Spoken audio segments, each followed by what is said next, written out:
Good morning, students. How are you? Did you have your breakfast? I had my breakfast. I ate idli and peanut chutney for my breakfast. Hope you all had your breakfast. Kindly don't skip your breakfast, children. So it's another class, a new unit. So I'm going to start the unit 5, the last unit of your biozoology, chapter 10, organisms and population. It's a very nice lesson. It's a very, very useful lesson also.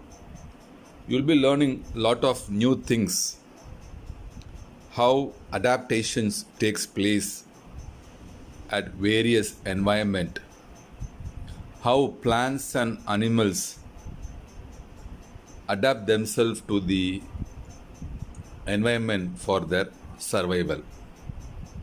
So you have to understand a lot of new terms in this chapter, organisms and populations. Before going into the lesson, let me introduce some of the key terms which will be repeated again and again. The first is, you are very familiar, ecology. The word ecology is derived from the Greek word oikos, meaning house, and logos, meaning study. So it is simply the study of the environment and its functional process.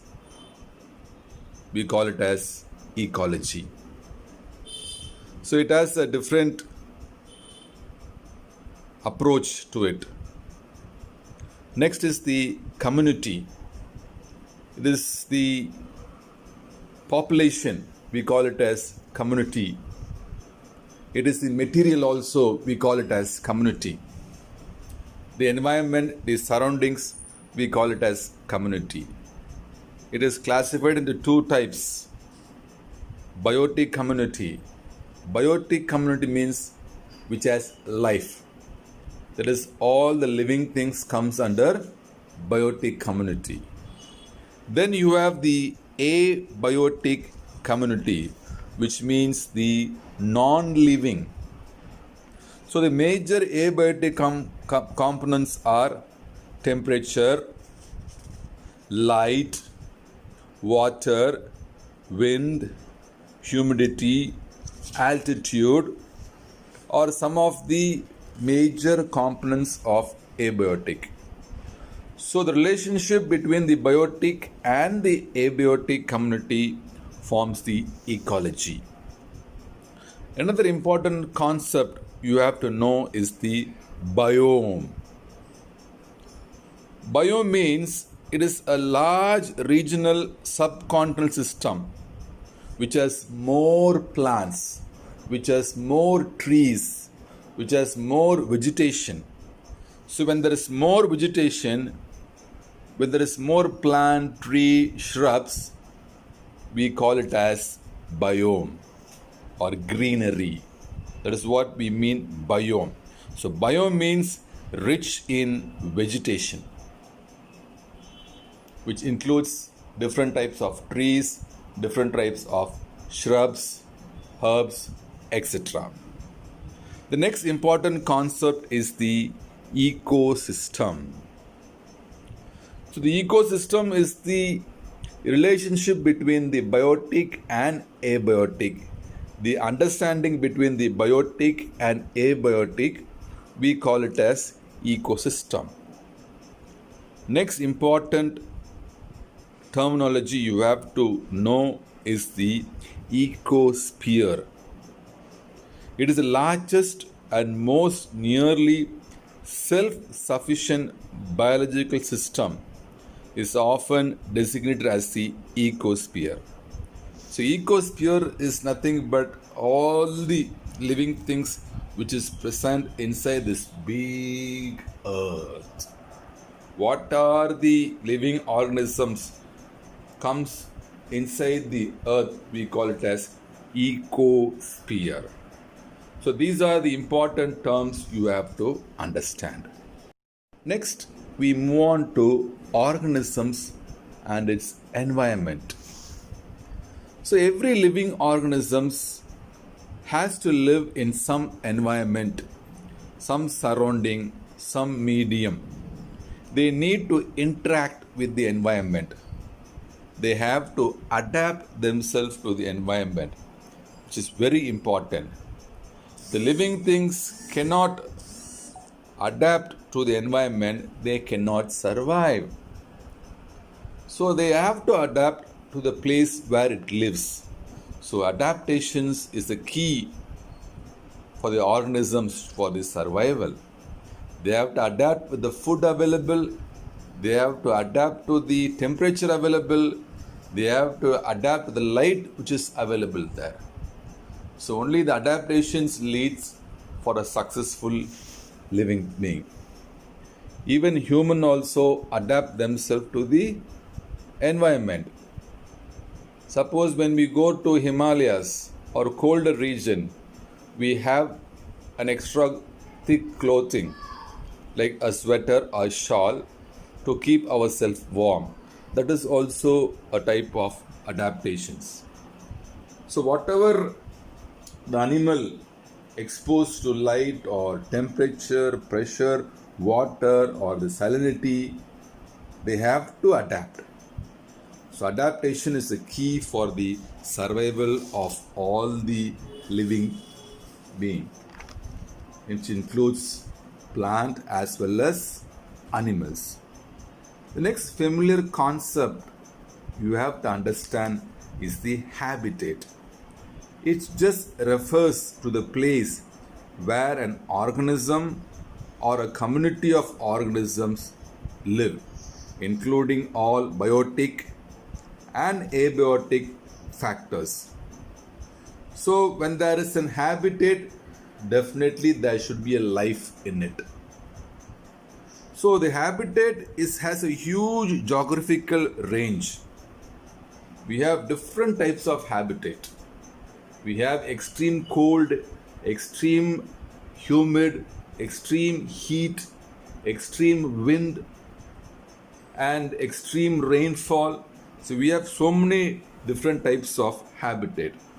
So these habitat only helps to form the food chain, because every animal lives in a habitat where it is able to get its food. Thereby it forms a food chain, and this food chain leads to the formation of food web.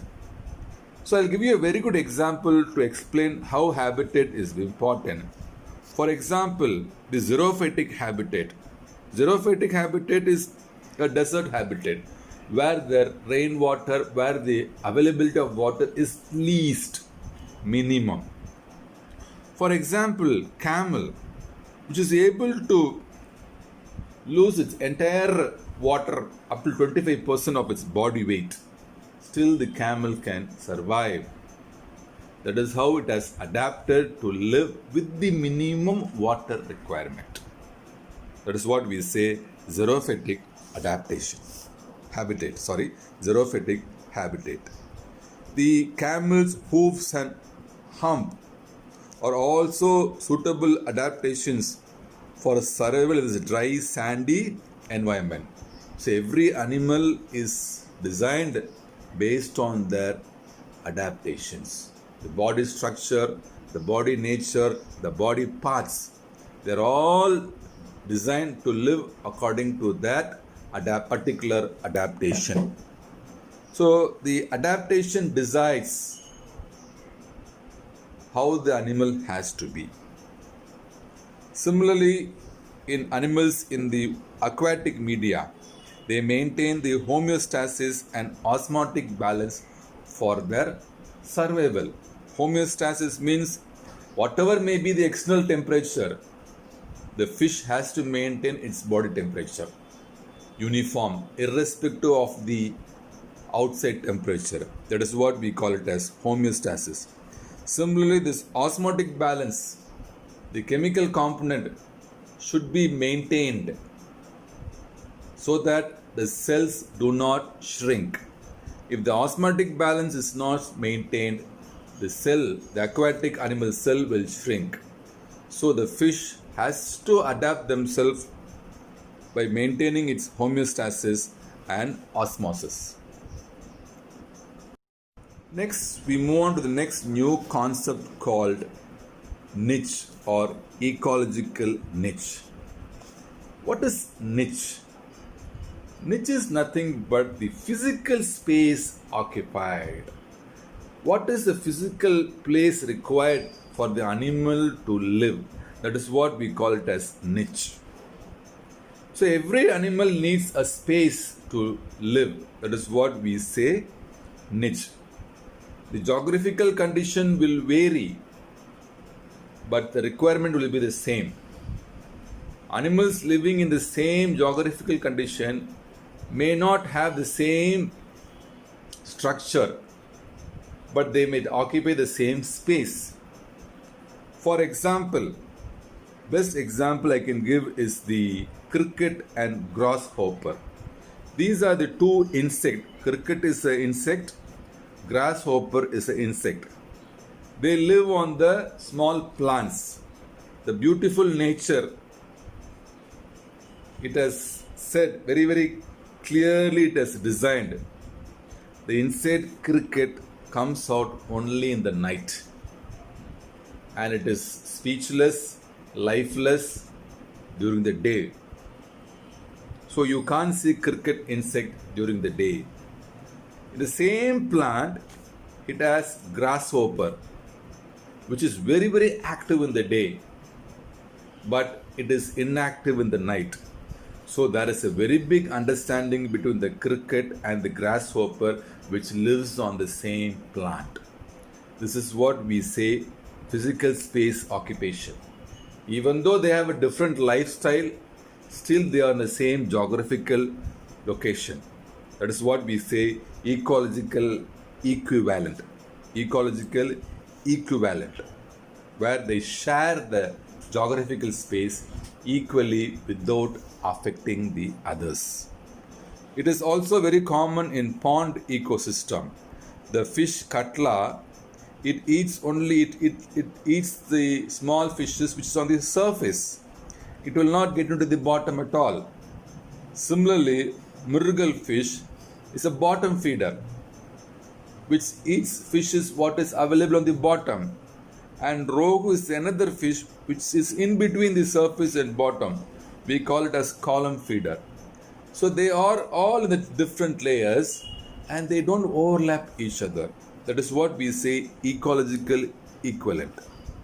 So where the animal of the same geographical location are able to share with one another. This is what we say niche, which is very, very interesting to see how animals they share each other. So this is something what we learned today on organisms and populations. I have asked few questions.